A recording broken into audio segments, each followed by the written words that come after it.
Welcome to Maha MTB. Greetings from Chandrasekhar Nene. I am a student of International Affairs, and along with me is Mr. Yogesh Kumar, who is the videographer. Today we are bringing to you a completely different subject. We have been talking about Afghanistan, about Quad, AUKUS, etc. But all these defense projects, all these treaties, all the fighting actually requires money. So, money is around which the world goes around. Money is the main medium. Now, China is a very powerful country in the world, number 2 economy in the world, blah blah blah. And it all is because China is deemed to have lots and lots of money. But there is some speculation and some trepidation in the minds of experts around the world that whatever China projects to the world, whether it is the truth or whether it is a perception or an illusion, is it real or not? Sometimes some events occur when this truth penetrates this illusion and the bubble is burst. Some such event has occurred a day back. The second largest real estate developer company in China called Evergrande. Evergrande is the name of that company. It's a very big company. It is actually, its market capitalization is $4 billion. It has got $90 billion in debt. It has got assets worth of $355 billion. So you can imagine it's a huge company. It actually has projects, about 1300 projects running across 280 cities in China. What are the projects? Mainly building houses. China is the manufacturing hub of the world, so it needs lots and lots of people to work in the manufacturing entities, for which they need to build lots of living accommodation. That was the job of this company, and the company was doing it. China also has another requirement to provide jobs to its multitude of people, multitude of population.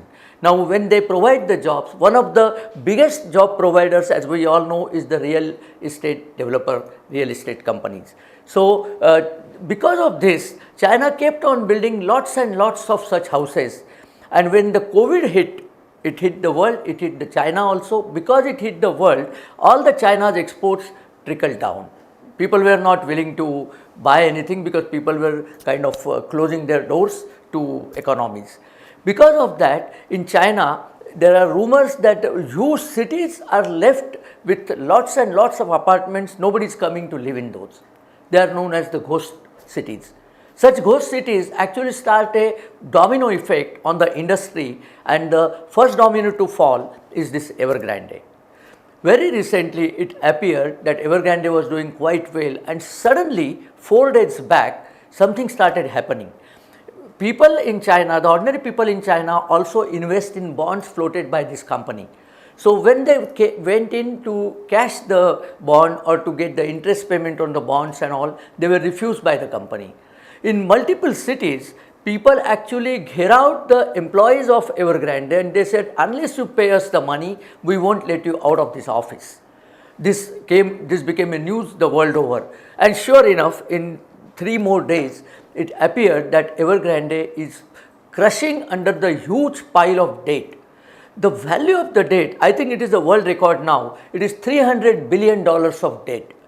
Where did this debt come from? It came from investors, it came from lenders, and it also came from suppliers. A real estate company needs lots and lots of things. It needs metal, it needs cement, it needs concrete, it needs labor, it needs moving equipment, lots and lots of it. Now, what had happened so far, the $355 billion asset of this company is actually the unfinished or semi-finished apartments. They want to give these apartments to the user, get the full payment done. The apartments were booked by paying part payment, but the users are not willing to take in the apartment. The users are not willing to buy this apartment because there are no jobs for them. So, this kind of cycle perpetrated. Because of this, what had happened, the company found they are owing a lot to their suppliers and all that, and there is no cash in the coffers. Now, $300 billion, they were also supposed to pay the bond payments for their quarterly payments of the bond payment, $83 billion and things like that, $83 million and things like that, and they are not able to pay that. So, it looked that because they are not able to pay that, this company is going under. In normal circumstances, such companies will fold. it will go bankrupt. And this sent big shock wave in the Chinese economy. But it is not limited to Chinese economy. The stock markets around the world, almost all the stock markets, London stock market, New York stock market, the Dow Jones, the European stock market, Hang Seng, Nikkei, including our own stock market in India, has gone 2% down minimum.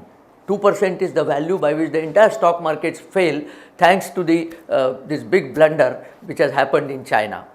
Now, why in India this happened? Because Indian companies export a lot of metal to China, which is consumed by these companies. Evergrande is one of the major consumers.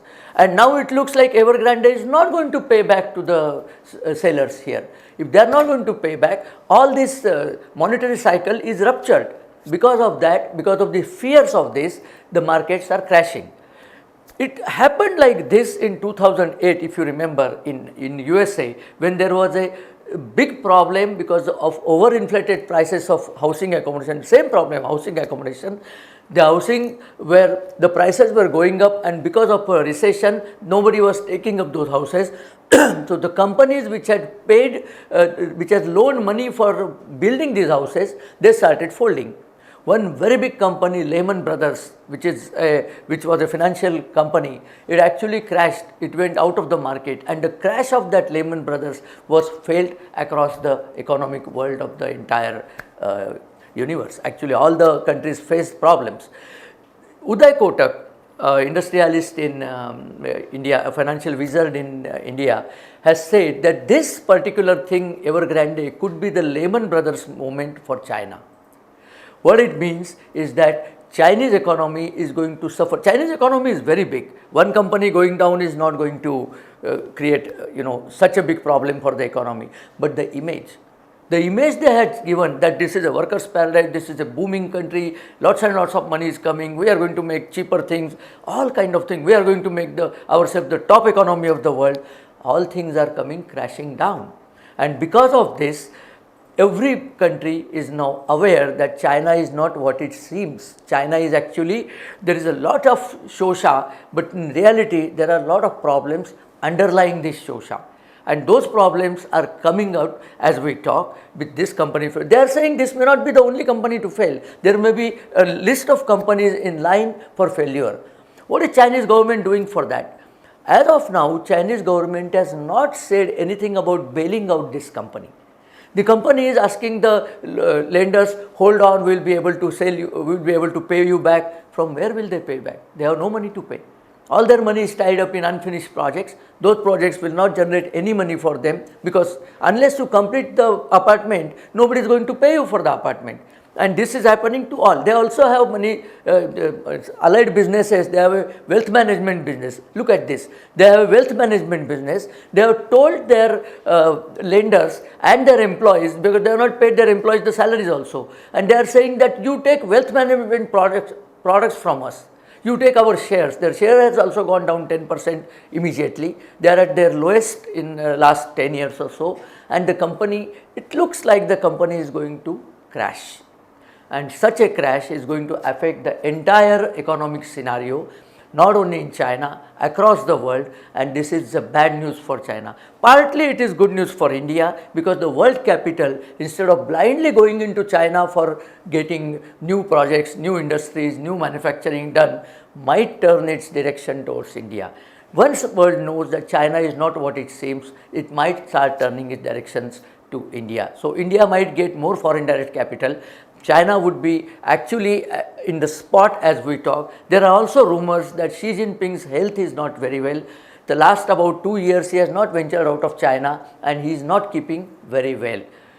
Don't know what is really the situation, because in China things don't come out in the open. It's not an open society, it's not an open media, it's whatever they may say, it's a closed media. Even Global Times actually mentioned about this crash, because this crash nobody could hide. And I just wanted to apprise you of the situations in China, because it is very good to talk about China going into Afghanistan, going this, doing that, but the reality back home is not exactly all rosy. It's actually a big problem, an economic problem. And as I say again, A problem of economy cannot be solved by any other means, cannot be solved by words alone. It needs efforts. Government needs to bail out, which means government will have to refund this company. Government will have to give money to this company till they are able to pay their creditors back, and hopefully the company will come on its feet again. But the problem there is, if the manufacturing industry in China is not picking up because COVID is still around the world, then who will come and live in these ghost cities? Nobody is coming and living in these ghost cities, and that is a bigger problem than Evergrande. Let us see how the future unfolds. If you like the video which we are bringing to you, please share, please subscribe to us, please give your comments on this video, and please also like our video. Thank you for watching.